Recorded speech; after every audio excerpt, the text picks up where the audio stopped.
जय श्री कृष्ण। भगवान श्री कृष्ण गीता के 4थे अध्याय में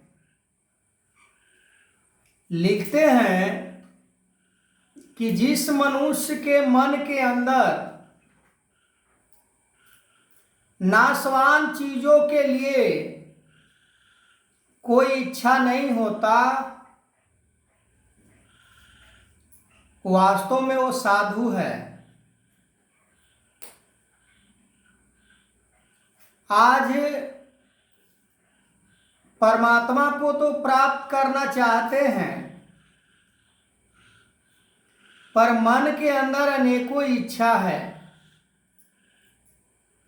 इच्छा को खत्म करने की बात की जा रही है, पर इच्छा लेने की जा रही है। परमात्मा को समर्पण होने की बात की जाती है, पर परमात्मा से कुछ लेने की बात हो रही है। भक्त सदा परमात्मा के राजा में राजी होकर जीवन जीता है।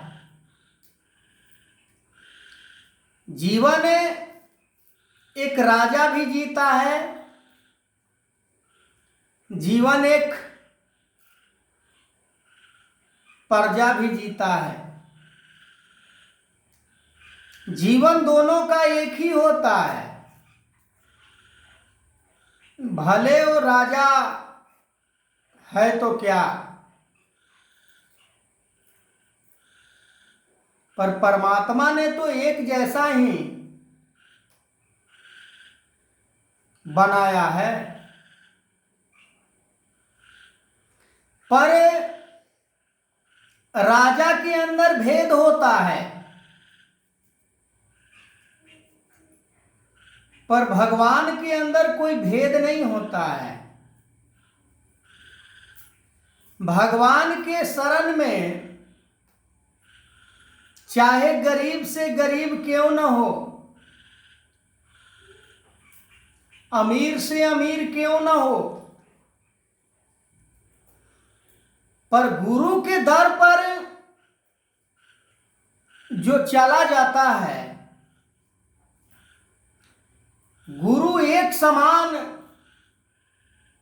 सभी को ज्ञान दे देते हैं।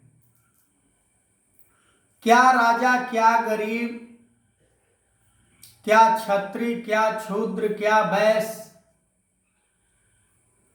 सभी को एक समान।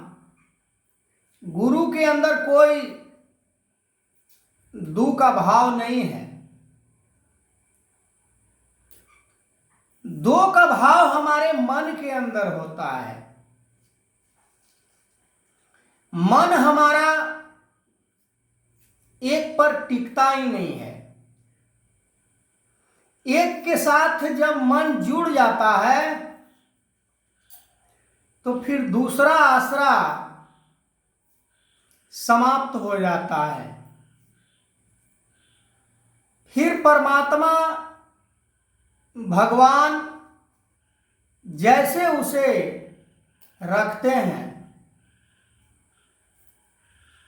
उसी में राजी होकर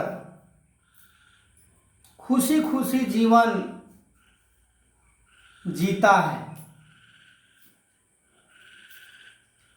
सतगुरु माता के रूप में आज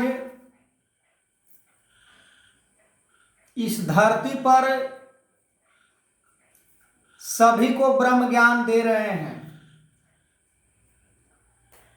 ब्रह्म ज्ञान समझने के लिए बहुत उच्च कोटि के पढ़ाई लिखाई की जरूरत नहीं है। ज्ञान समझने के लिए गुरु के चरणों में अपने आप को मिटाने की जरूरत है। अपने आप को गंवाने की जरूरत है। तब ब्रह्म ज्ञान समझ में आता है। दुर्योधन और अर्जुन एक ही गुरु के पास शिक्षा प्राप्त किए थे, पर एक ने परमात्मा को जान लिया और मान भी लिया, और दूसरा के मन के अंदर इतना संग्रह का भाव, संग्रह का आशा तृष्णा समा गया है कि वो संसार में ही वो अपना वास्तविक देख रहा है, कि संसार ही वास्तविक है। आगे मैं इस वीडियो को कंटिन्यू करूंगा, तब तक के लिए जय श्री कृष्ण।